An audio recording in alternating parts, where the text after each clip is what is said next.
This is the Hidden Killers podcast with Tony Brueski. Featuring former FBI Special Agent and Chief of the Counterintelligence Behavioral Analysis Program, Dreeke. A cover-up doesn't also always mean either they're covering up a cop or somebody that's connected to government that was involved in Odinism. I think that is what we think about quite often when we're talking about like conspiracy theory.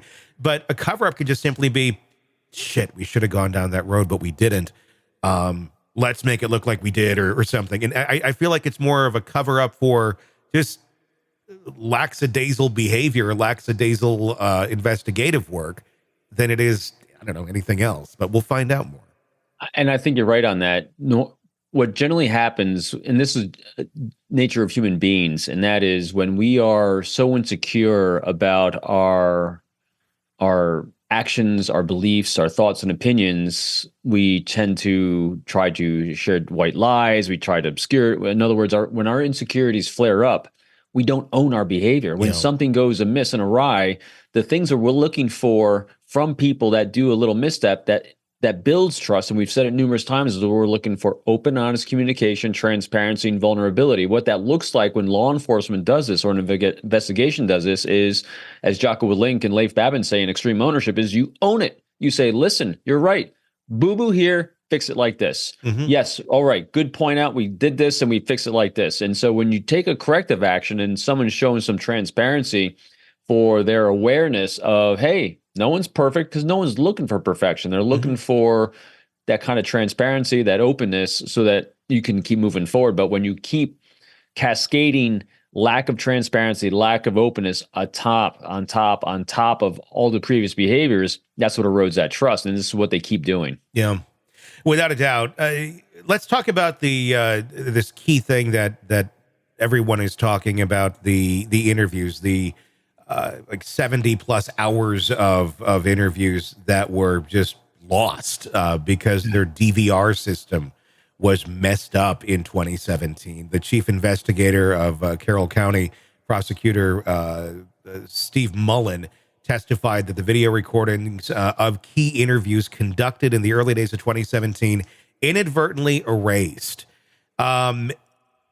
It's I guess it doesn't look as suspicious because it's not like just certain interviews were gone. It was like a week of content just gone.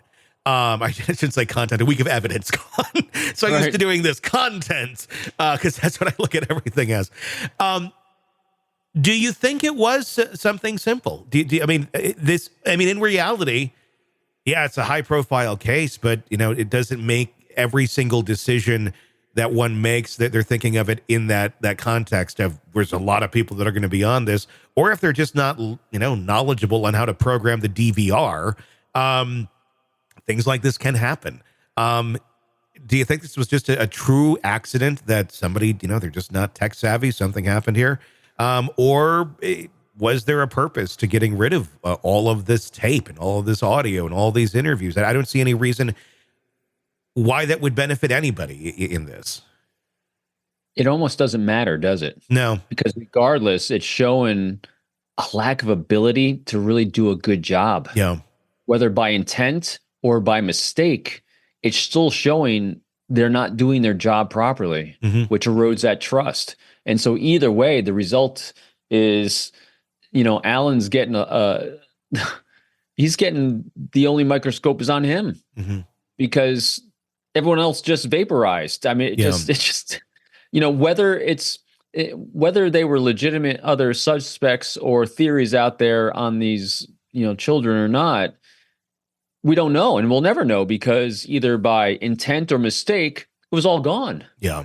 And so no one can even refute it or take a look at it to say, so if Alan gets off or he's convicted, no one can go back and say, hey, there's these other theories out there. It's dumb. And how tone deaf of a statement is it to make that the prosecution is making and saying, look, yeah, we lost all this, but there was nothing to it.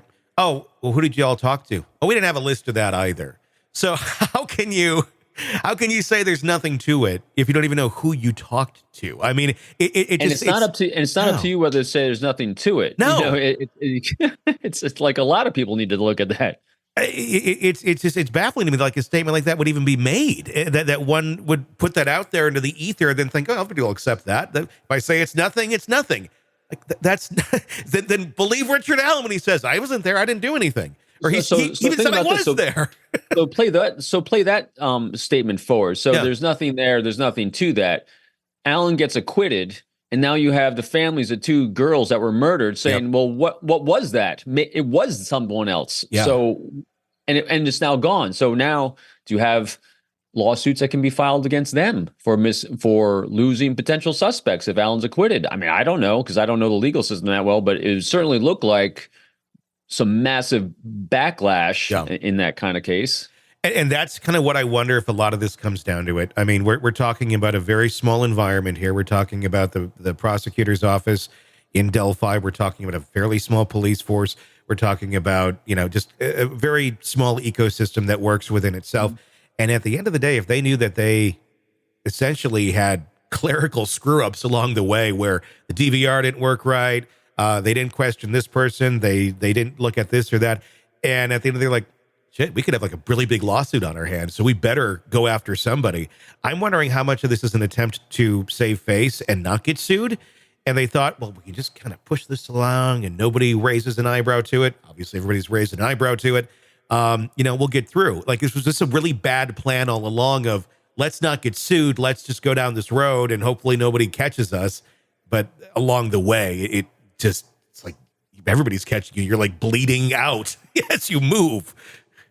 It definitely, unfortunately, looks like, again, conjecture from our optics, that they are praying that they find him guilty, regardless of whether he's guilty or not, because they are hosed if he's not. I mean, think about it. They are really setting themselves up for massive issues if he's acquitted. Well, they're hosed either way, I think, because even if then the appeals process is I joke, like he has, like, it's the Monopoly card, like get out of jail free or like get a new trial free at least card. And if you have a different judge next time, there's so many things that could be looked at very differently that could go very much against Delphi. It'll take more time, but anything is possible there. And I think they're just kind of bracing for impact. It's a matter of when the impact actually hits Delphi, though. Yeah, totally agree. Want to listen ad-free? Want advanced access to all of our interviews before anyone else? Become a True Crime Today Premium Plus subscriber on Apple Podcasts. You get every episode commercial-free. So you can binge on true crime until you can binge no more. Search True Crime Today Premium Plus on Apple Podcasts now, or go to our podcast page and sign up now. More of the Hidden Killers podcast next.